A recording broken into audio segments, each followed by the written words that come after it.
শেখ হাসিনার গোপালগঞ্জের দুর্গ কি তবে ভেঙে যাচ্ছে? 12ই ফেব্রুয়ারি বাংলাদেশের রাজনীতির এক অগ্নি পরীক্ষা। কিন্তু সবার চোখ এখন দক্ষিণবঙ্গের এক জেলায়, গোপালগঞ্জ। যে মাটিতে নৌকা ছাড়া মানুষ কিছুই বুঝতো না, সেই মাটিতে এবার ব্যালট পেপারে নৌকা প্রতীকী নেই। শেখ হাসিনা দেশ ছাড়ার পর প্রথম নির্বাচন, অথচ তার নিজের জেলাতেই আজ আওয়ামী লীগ একজন কার্যত অভিভাবকহীন। মানুষ কি ভোট দেবে, নাকি কেন্দ্র থাকবে ফাঁকা? আজকের বিশ্লেষণে আমরা দেখব গোপালগঞ্জের অন্দরের আসল চিত্র, তাই ভিডিওটা শেষ পর্যন্ত দেখুন। দশকের পর দশক গোপালগঞ্জ মানেই ছিল আওয়ামী লীগের একক আধিপত্য, কিন্তু 5ই আগস্টের পর দৃশ্যপট পুরো বদলে গেছে। রয়টার্সের রিপোর্ট অনুযায়ী যে দেয়ালে শুধু হাসিনার পোস্টার থাকতো, সেখানে এখন বিএনপি, জামায়াত আর স্বতন্ত্র প্রার্থীদের পোস্টার।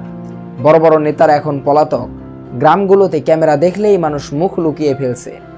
অনেকের মনে হয় ভোট দিলে যদি আবার নতুন কোনো মামলায় ফাঁসানো হয়। গোপালগঞ্জের সাধারণ ভোটারদের মাঝে এমন চরম দ্বিধা। একদল ভোটার স্পষ্ট বলছেন, ব্যালটের নৌকা নেই মানে তাদের ভোট দেওয়ার জায়গাই নেই। এক রিক্সা চালক আক্ষেপ করে বলেছেন, তার পরিবারের 13 জন ভোটারের কেউই এবার কেন্দ্রে যাবেন না। তাদের কাছে এই নির্বাচন যেন বর্ণহীন। আওয়ামী লীগের একটা বড় অংশ মনে করছে, নেতাদের অনুপস্থিতিতে তারা এখন অস্তিত্ব সংকটে ভুগছে। আওয়ামী লীগের এই শূন্যস্থানে কারা জায়গা করে নিচ্ছে? গোপালগঞ্জে দীর্ঘদিন পর বিএনপি এবং জামায়াতের কর্মকাণ্ড দৃশ্যমান হচ্ছে। শুধু তাই নয়, নতুন দল এনসিপি এবং স্বতন্ত্র প্রার্থীরাও দাঁড়ে দাঁড়ে যাচ্ছেন। তবে গোপালগঞ্জের ভোটাররা কি হুট করে কয়েক দশকের পুরনো আদর্শ বদলে অন্য মার্কায় সিল মারবে, নাকি তারা স্রেফ পরিস্থিতির চাপে পড়ে নতুন কোনো বিকল্প খুঁজছে? এই পলিটিক্যাল শিফট বা রাজনৈতিক মোড় পরিবর্তনই হবে এবারের নির্বাচনের সবচেয়ে বড় চমক। গোপালগঞ্জে এবারের ভোটের প্রধান চ্যালেঞ্জ হলো আইন শৃঙ্খলা পরিস্থিতি স্বাভাবিক রাখা। প্রশাসনের ওপর বড় চাপ, ভোটারদের কেন্দ্রে ফিরিয়ে আনা।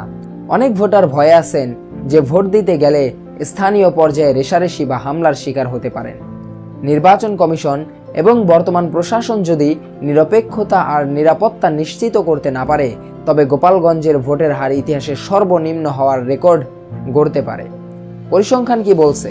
সাম্প্রতিক এক জরিপ অনুযায়ী আওয়ামী লীগের সাবেক ভোটারদের প্রায় 50% এখন বিএনপিকে সমর্থন দিচ্ছে এবং 30% ঝুঁকছে জামায়াতের দিকে। গোপালগঞ্জের মানুষ বরাবরই স্বাধীনচেতা এবং মুক্তিযুদ্ধের চেতনায় বিশ্বাসী। তাই তারা কি অন্য কোনো শক্তিকে ভোট দিয়ে জয় করবে, নাকি শেষ মুহূর্তে গিয়ে ভোট বর্জন করবে, সেটাই এখন দেখার বিষয়। গোপালগঞ্জের ভোটের ফলাফল শুধু একটি আসনের জয় পরাজয় নয়, বরং এটি শেখ হাসিনা পরবর্তী বাংলাদেশের রাজনীতির নতুন এক বার্তা।